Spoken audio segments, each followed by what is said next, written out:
You look down the long fairway with two big trees in the left rough and open space on the right side.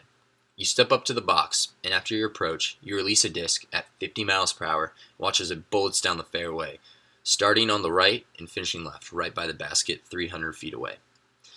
This is a look into a disc golf hole, and disc golf is one of my favorite sports, and it has a lot of complexity involved with it. There's too much to address within one speech about disc golf, but I want to address the disc golf beginner basics, different types of throws, and the professional disc golf scene.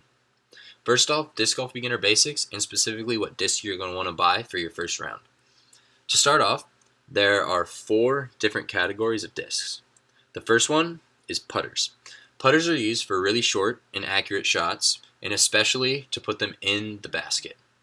Second, there are mid-ranges, which are used for slightly longer approach shots that are also meant to be very accurate, and sometimes you will throw them farther than a putter, but they're not usually used off the tee to go really far.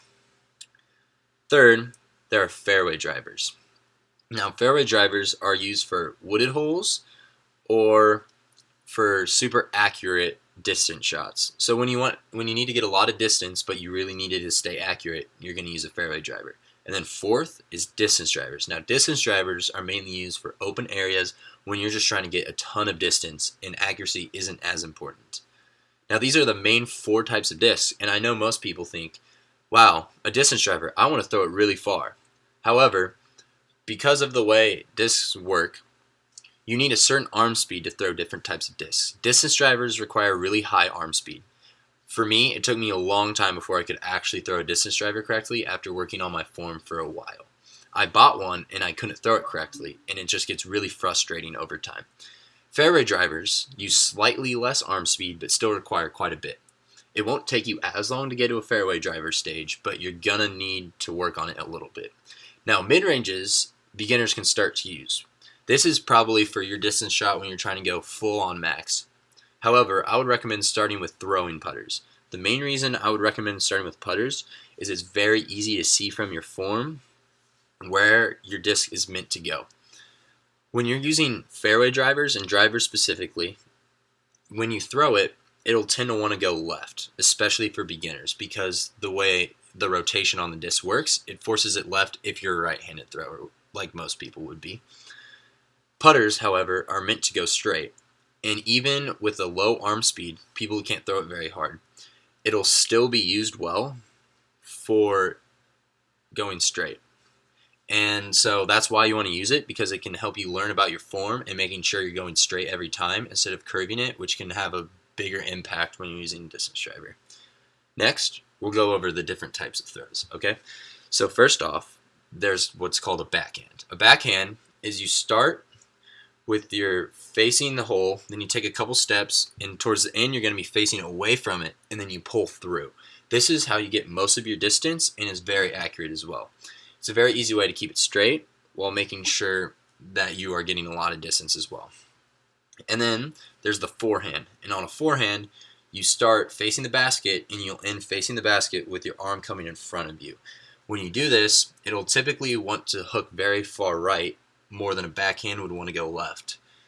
And it's a lot better for people who want to see the hole, and it's also an easier way to work through tight lines when you can't really see the lines backhand.